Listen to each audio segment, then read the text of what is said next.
King Charles's birthday is just around the corner. He's turning 75 years old on November 14th. Charles will celebrate with close family members, friends, and well-wishers, except for Harry and Meghan, according to mainstream reports. Prince Harry and his wife Meghan Markle have not been invited to join the celebration. Ouch, that's gotta hurt. King Charles snubs the pair once again as he celebrates this auspicious event. His latest public diss is another rejection and another slap in the face. Welcome to True Lies Scandals. Subscribing is free. You can hit the subscribe button below anytime while watching. Thank you for your support. Guys, King Charles is set to hold a lavish party for his landmark birthday at London's Clarence House on Tuesday, November 14. Harry and Meghan will not be there. They were not invited, according to reports. A spokesperson for Prince Harry confirmed this after telling The Independent, and I'm quoting here, "There has been no contact regarding an invitation to His Majesty's upcoming birthday." Why am I not surprised that King Charles omitted to invite the Duke and Duchess of Sussex, Prince Harry and Meghan Markle? For starters, they're not entitled to an invitation in case they have short-term memory. They spent about 2 to 2.5 long years trying to destroy the royal family.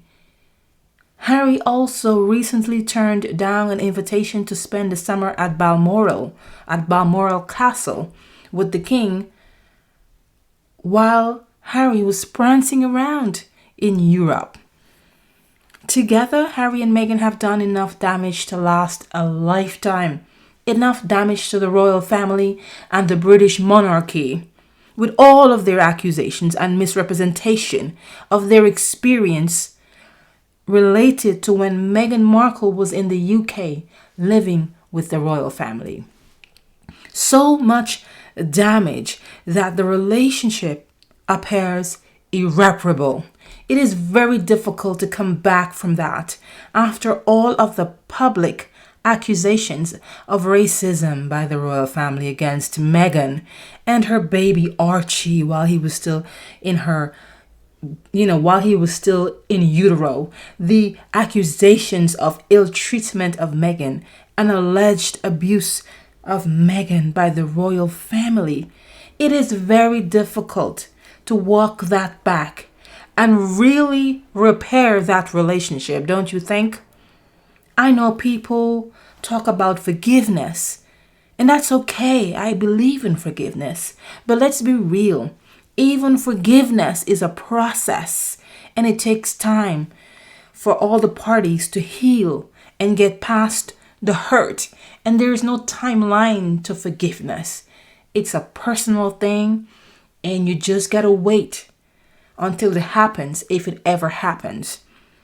Ever since Meghan and Harry came out with the Harry and Meghan Netflix interviews and Harry's book Spare and all the other things they've said and done in the past, it only aggravated the situation that was already tenuous at the time when they left the UK in 2020 to live in California. Okay? Since then, we've seen how the royal family reacted to the position that Harry and his wife have taken, and they have remained tight-lipped. In fact, the king and the rest of the working royals invoked their long-standing traditional doctrine of never complain, never explain. They have not come out and made any public statement to confirm or deny or to give credence to what Harry and Meghan said in all of their revelations. They simply moved on with their lives, yet their silence is deafening. Their actions speaks very clearly and loudly to the matter.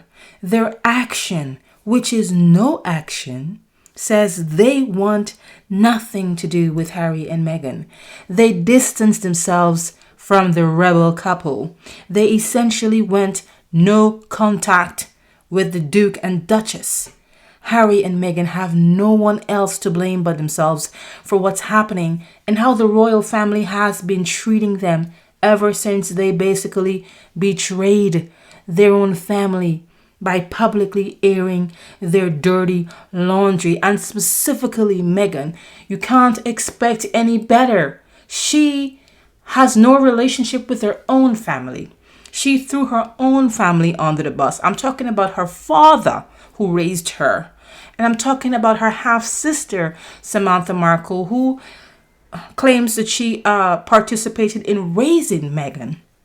And all the other family members that were not invited to Meghan Markle's wedding, but celebrities and people that she didn't know, period, were on the invitation list. That speaks volumes. So I'm not surprised of Meghan trying to destroy her relationship with the royal family, because she's already done that with her very own blood relatives. The sad thing is, to me, that Harry he became a co-conspirator, and now he's basically lost his own blood relatives, his family, lost them.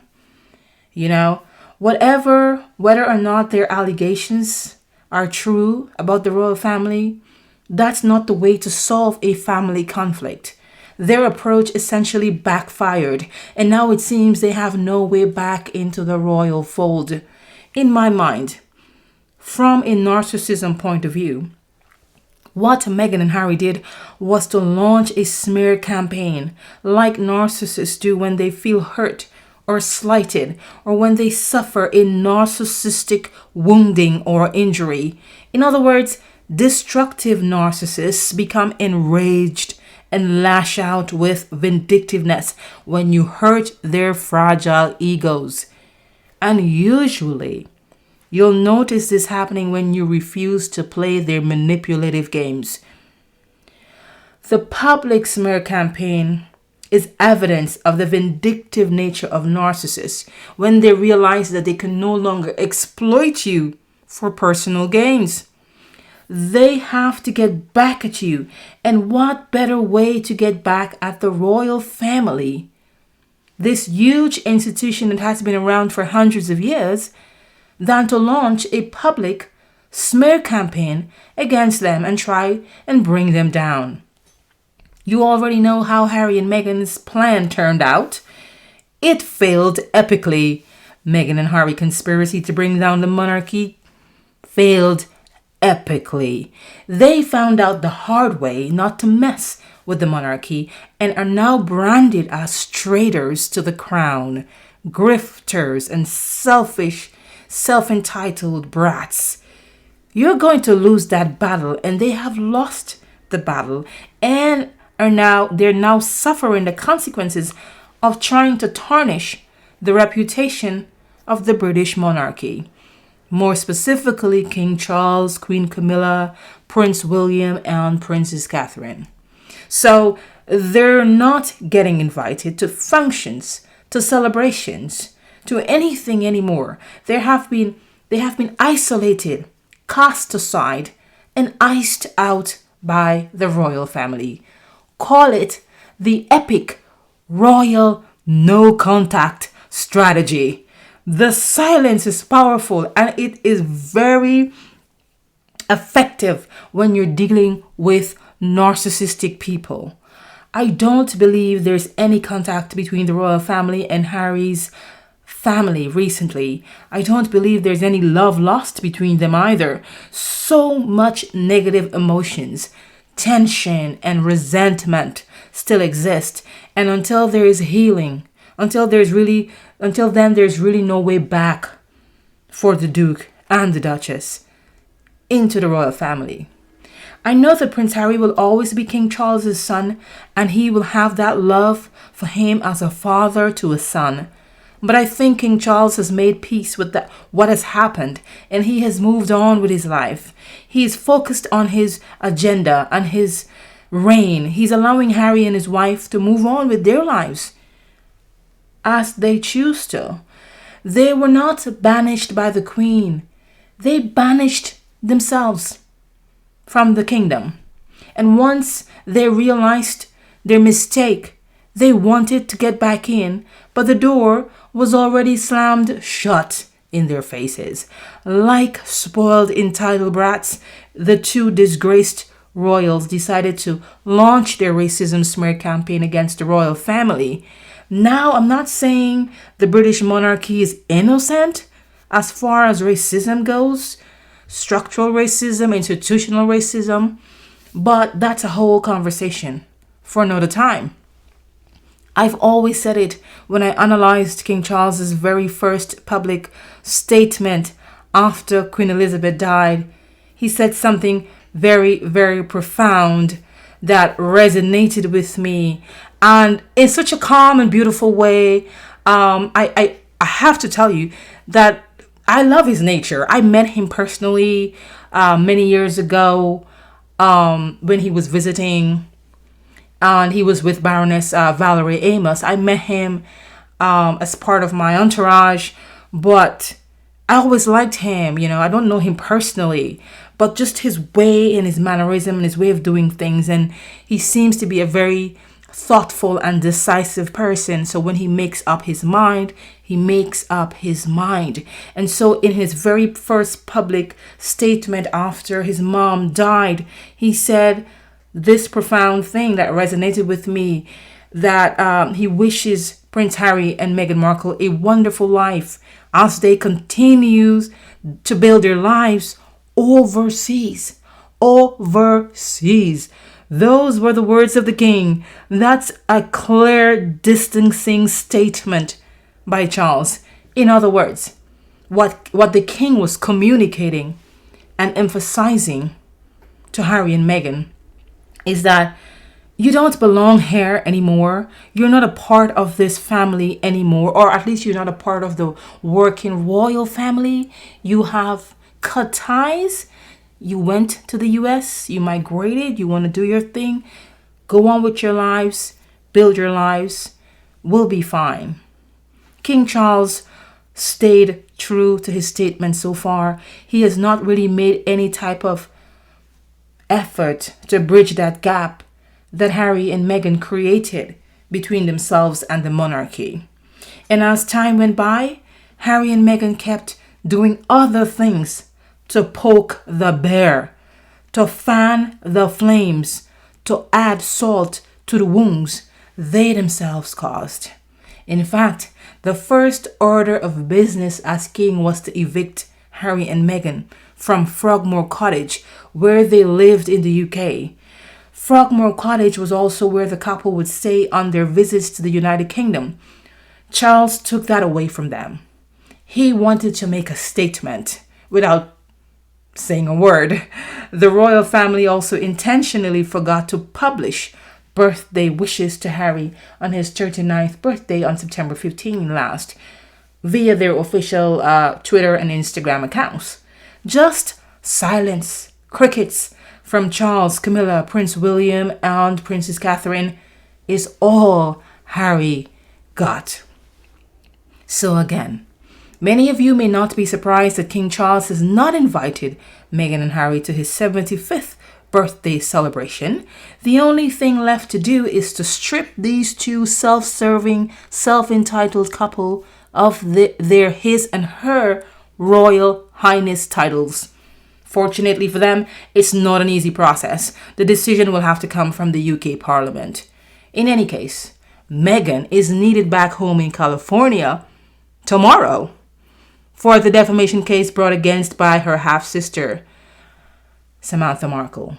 If you haven't heard of the case, in a nutshell, Samantha Markle is suing Meghan for damages in a civil suit. Samantha alleges that Meghan lied about her and their relationship in the now infamous Oprah Winfrey interview aired in 2021, in that Meghan essentially caused her harm in the process. We'll see if the judge allows this civil lawsuit to go to trial If so, you can expect a lot of dirty laundry to emerge. And yes, I will be keeping you up to date with the truths, lies, and scandals of this case. Let me know what you think in the comment section. I can't wait to hear from you. Do you think Harry and Meghan deserve what's being dished out by the king? Or is the king being petty? I'll tell you what, revenge is a dish best served cold. That's all for now. Remember to hit the subscribe button below. Give me a thumbs up if you like the content and share to your social media. Until then, be kind to yourself, be safe, be true to yourself, and I hope to meet up with you again right here next time for another episode of True Lies Scandals.